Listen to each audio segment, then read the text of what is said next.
Hi guys, Fogg here and welcome back to another FIFA 18 player review, and today I'm going to be reviewing the 92 rated lone prime icon SBC Carlos Puyol. He cost me roughly 10,000 coins to complete his SBC, and in the 6 games that I played of him he scored me 0 goals and got me 0 assists, and he does have a 3-star weak foot and 2-star skill moves. And getting off into his in-game stats for me, his main standout stats are his 93 strength, his 96 interceptions, his 95 stand tackle and his 91 slide tackle. And before we get off into the pros and cons for this video, I am going to be having a Dennis Bergkamp SBC review on the channel, hopefully within the next 24 hours, and that will not be a lone icon. That is an icon which I'm currently going and completing all the slots to get him, so I'm going to be very excited to give you guys that player review.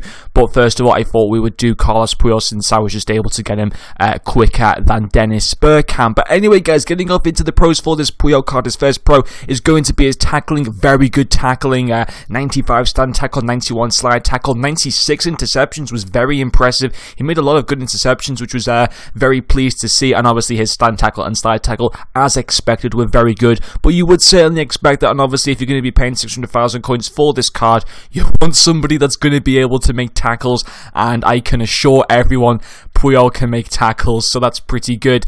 Also, his strength was absolutely fantastic. 93 strength is brilliant.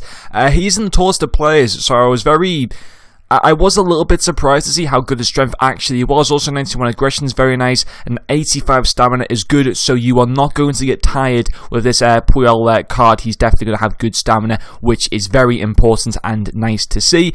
And then that's pretty much the end of his pros. Unfortunately, there are a lot of cons to this card at the same time, and I've got to first of all address 2 major issues, that being his height and also his pace. Now, this card is slower than the 90 rated version, which is very similar to Del Piero, who his 87 card I think is his quickest card, and the 92 prime card, which I've got, is actually his slowest. But even the 92 card's still pretty quick, so it's not that bad. But with this Puyol card, I think the 90 rated card has about 74 pace or something like that, and I think it's probably going to be quite a noticeable difference.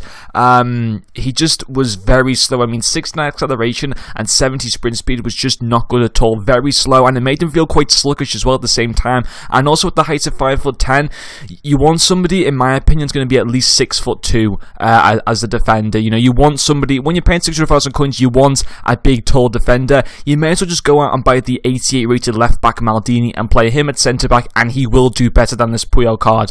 There's just no question about it. Very, very low height, which definitely did affect him. He does have 86 jumping. He was able to head the ball actually sometimes, but for the majority of the time he was losing out in those aerial battles.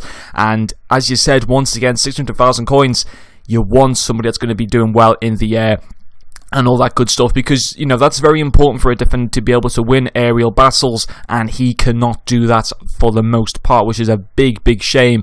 And, you know, obviously IRL, he was a fantastic icon. Obviously, he did very well for Barcelona, winning multiple league titles and Champions Leagues, and obviously doing very well for Spain on the international stage. But this card, I don't think it personally reflects him as how good he was as a player. First of all, he was actually quite a quick defender in IRL, and he's just not in the game, so hopefully EA will fix that going into FIFA 19.